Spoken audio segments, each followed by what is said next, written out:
नमस्कार दोस्तों। सोना चांदी की कीमतों ने आज सारे रिकॉर्ड को तोड़ दिया है। सोना वहीं 18,000 तो चांदी 10,000 रुपए सस्ती हो गई है। ऐसे में सोना चांदी का ताजा भाव क्या है? 18 कैरेट, 22 कैरेट, 24 कैरेट सोने का रेट आपके शहर में क्या चल रहा है? आने वाले अगले 10 दिनों में सोना चांदी सस्ता होगा या महंगा होगा? सोना खरीदने से पहले कुछ महत्वपूर्ण बातों को याद रख लें, जिससे आपके साथ कभी कोई फ्रॉड नहीं होगा। लाखों रुपए आप आसानी से नुकसान होने से बचा सकते हैं। इन सभी सवालों का जवाब सोना चांदी के एक्सपर्ट से समझने की कोशिश करेंगे। तो हम बिना देरी के शुद्ध चांदी का भाव देख लेते हैं कि आखिर आपके शहर में शुद्ध चांदी का रेट क्या चल रहा है। तो 1 ग्राम की बात करें तो 250 रुपए है। 8 ग्राम की बात करें तो 2,000 रुपए है। 10 ग्राम की बात करें तो 2,500 रुपए है। 100 ग्राम की बात करें तो 25,000 रुपए है। 1 केजी की बात करें तो 2,50,000 रुपए पर प्रति केजी चांदी आपके शहर में पहुंच गई है। चांदी में आज 10,000 रुपए की भारी गिरावट आई है। चांदी आज 10,000 रुपए तक सस्ती हो गई है। चांदी में इन्वेस्ट करने वाले इन्वेस्टरों को आज भारी नुकसान हुआ है। चांदी में बहुत सूझबूझ के साथ आप पैसा इन्वेस्ट करें। वीडियो के अंत में आपको सबसे जरूरी बात बताऊंगा कि आपको किस कैरेट का सोना खरीदना है, ताकि फ्यूचर में आपके साथ कभी कोई फ्रॉड ना हो और आपको अच्छा खासा अमाउंट भी मिले और आपको कोई मना भी ना करे कि हम यह गोल्ड नहीं लेंगे। तो आप वीडियो में बस बने रहिए। अब बात कर लेते हैं कि सोना खरीदने से पहले कुछ महत्वपूर्ण बातों को आप याद रख लें, जिससे आपके साथ कभी कोई फ्रॉड नहीं होगा। लाखों रुपए आप नुकसान होने से आसानी से बचा सकते हैं। तो सबसे पहली पॉइंट आपको याद रखना कि जब भी आप गोल्ड खरीदने जाते हैं तो बिना होल मार्क का कोई भी गोल्ड ना खरीदें। अगर सुनार आपको 18 कैरेट का गोल्ड देता है तो उसके ऊपर 18 के 750 की होल मार्किंग होती है। अगर सुनार आपको 22 कैरेट का गोल्ड देता है तो उसके ऊपर 22 के 916 की होल मार्किंग होती है।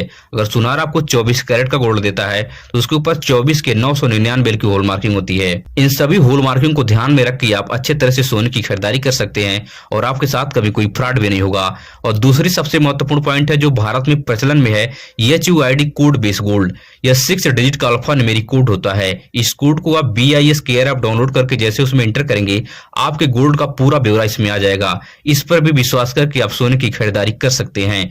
तीसरी सबसे महत्वपूर्ण पॉइंट है कि BIS अप्रूव्ड गोल्ड ही खरीदें। भारत के कई हिस्सों में BIS अप्रूव्ड गोल्ड ही प्रचलन में है। यह आपके सोने पर BIS मार्क का तिकोने फॉर्मेट में लिखा होगा BIS, जिस पर भी आप विश्वास कर सकते हैं।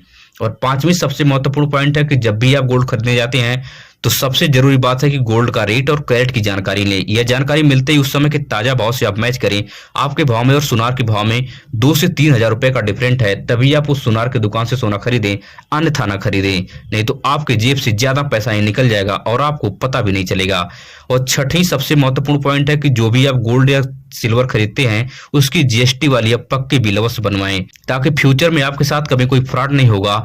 और इस GST वाली पक्की बिल पर कुछ पॉइंट होना अति आवश्यक है। अगर आप गोल्ड ले रहे हैं तो सोने का रेट, कैरेट और होल मार्किंग और एक ग्रास वेट होता है। अगर आपके सोने में कोई प्लास्टिक के मोती, शीशे की मोती या कोई कलर मिक्स हो तो यह ग्रास वेट में इंक्लूड होता है। अगर यह बिल आपके पास होगी तो कभी फ्यूचर में अगर आप लोन लेने जाएंगे या गोल्ड को बेचने जाएंगे तो आपको गोल्ड में बहुत कम कटौती होगी और आपको एक अच्छा अमाउंट मिल सकता है। इन सभी 6 पॉइंट को याद रखिए आप सोने की अच्छी तरह से खरीदारी कर सकते हैं और लाखों रुपए आप आसानी से बचा सकते हैं। अब बात कर लेते हैं कि आने वाले अगले 10 दिनों में सोना चांदी सस्ता होगा या महंगा होगा। तो सोना चांदी के एक्सपर्ट का मानना है कि जिस तरह से पूरी दुनिया में तेल और गैस के संकट बढ़ रहे हैं, इस संकेत को अगर वैश्विक स्तर पर देखते हैं तो सोना चांदी आने वाले अगले 10 दिनों में 15 से 20,000 रुपए तक सस्ते हो सकते हैं। मतलब भारी गिरावट आ सकती है। इसका एक मुख्य कारण है क्योंकि पूरी दुनिया में सोना चांदी के प्रोडक्ट का प्रोडक्शन जो है युद्ध से पहले ज्यादा मात्रा में हो गया था। लोगों की परचेजिंग क्षमता इस समय घट गई है क्योंकि युद्ध चल रहा है। सब चीज लोग बहुत ही हिसाब से खर्च कर रहे हैं, इसलिए प्रोडक्ट जो है मार्केट में बड़े पैमाने पर उपलब्ध हैं। इसलिए सोना चांदी की कीमतों में गिरावट देखी जा रही है। अब बात कर लेते हैं कि 18 कैरेट गोल्ड का रेट आपके शहर में क्या चल रहा है। तो 1 ग्राम की बात करें तो 11,200 रुपए है। 8 ग्राम की बात करें तो 89,600 रुपए है। 10 ग्राम की बात करें तो 1,12,000 रुपए पर प्रति तोला सोना 18 कैरेट का आपके शहर में पहुंच गया है। 18 कैरेट गोल्ड पर आपको 12% का मेकिंग चार्ज और 3% की GST अलग से लेते हैं लोग। और 18 कैरेट गोल्ड को आप पहचान कर सकते हैं, इसके ऊपर 18 के 750 की होल मार्किंग होती है। अब बात कर लेते हैं कि 22 कैरेट गोल्ड का रेट आपके शहर में क्या चल रहा है। तो 1 ग्राम की बात करें तो 13,685 रुपए है। 8 ग्राम की बात करें तो 1,09,480 रुपए है।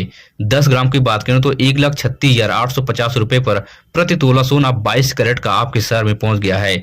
22 कैरेट गोल्ड पर आपको 10% का मेकिंग चार्ज और 3% की जीएसटी अलग से चुकानी पड़ती है। 22 कैरेट गोल्ड को आप पहचान कर सकते हैं, इसके ऊपर 22 के 916 की होल मार्किंग होती है। अब बात कर लेते हैं कि 24 कैरेट गोल्ड का रेट आपके शहर में क्या चल रहा है। तो 1 ग्राम की बात करें तो 14,928 रुपए है। 8 ग्राम की बात करें तो 1,19,424 रुपए है। 10 ग्राम की बात करें तो 1,49,280 रुपए पर प्रति तोला सोना 24 कैरेट का आपके शहर में पहुंच गया है। 24 कैरेट गोल्ड पर आपको 1 से 2% का मेकिंग चार्ज और 3% की जीएसटी अलग से चुकानी पड़ती है। 24 कैरेट गोल्ड को आप पहचान कर सकते हैं, इसके ऊपर 24 के 999 की होल मार्किंग होती है। एक सबसे जरूरी बात आप जान लीजिए कि 24 कैरेट गोल्ड में कोई ज्वेलरी नहीं बनती है, ये आपको क्वाइन या किसी बिस्किट के रूप में आपको मिलता है, इसलिए यहाँ पे मेकिंग चार्ज सबसे कम लगता है। जैसा कि आपको मैं वीडियो में बताया था कि वीडियो के लास्ट में आपको सबसे प्रो टिप देने वाला हूँ कि कौन सा गोल्ड हमें खरीदना चाहिए जो फ्यूचर में आपकी हमेशा मदद करे। तो आपको ध्यान देना कि 18 कैरेट, 22 कैरेट, 24 कैरेट के गोल्ड में आपको 22 कैरेट गोल्ड को आप परचेज करें, क्योंकि जो मेरा पर्सनल एक्सपीरियंस है बैंक से लोन लेने का, 18 कैरेट और 24 कैरेट के गोल्ड जो है लोन लेने से बैंक बचते हैं। 18 कैरेट में आपको बहुत कम अमाउंट देते हैं, कई जो बैंक है आपको देने से साफ मना कर देंगे। और 24 कैरेट गोल्ड क्या होता है, क्वाइन और किसी टुकड़े के फॉर्म में होता है, तो इसलिए बैंक वाले डरते हैं कि क्वाइन लोग छोड़ के चले जाएंगे, फिर हमें बाद में दिक्कत होगी, क्योंकि इसमें ज्वेलरी भी 24 कैरेट के गोल्ड में नहीं बनती, इसलिए 24 कैरेट गोल्ड को लेने से बैंक बचते हैं। आपको 18 कैरेट और 24 कैरेट का गोल्ड अगर आपको लोन लेना है तो आपको समझ लीजिए कि बेचना ही पड़ेगा। इसलिए सबसे सुरक्षित गोल्ड जो है 22 कैरेट का गोल्ड है, जो मेरे पर्सनल एक्सपीरियंस से नजर आता है। आपको अच्छा अमाउंट भी देगा और आप इस पे लोन भी ले सकते हैं। इसको जब आप बेचें, इस 22 कैरेट के गोल्ड में आपके साथ बहुत कम कटौती होगी, इसलिए बहुत ही सूझबूझ के साथ आप गोल्ड में इन्वेस्ट करें। मैं अपना पर्सनल एक्सपीरियंस शेयर कर रहा हूं, बाकी आप अपनी राय को कमेंट बॉक्स में साझा जरूर करें। अगर आपको मेरी वीडियो से कुछ सीखने और समझने को मिला हो तो चैनल को सब्सक्राइब कीजिए, वीडियो अपने दोस्तों रिश्तेदारों तक शेयर कीजिए। मिलेंगे इस तरह से नई वीडियो में नई सूचना के साथ। धन्यवाद।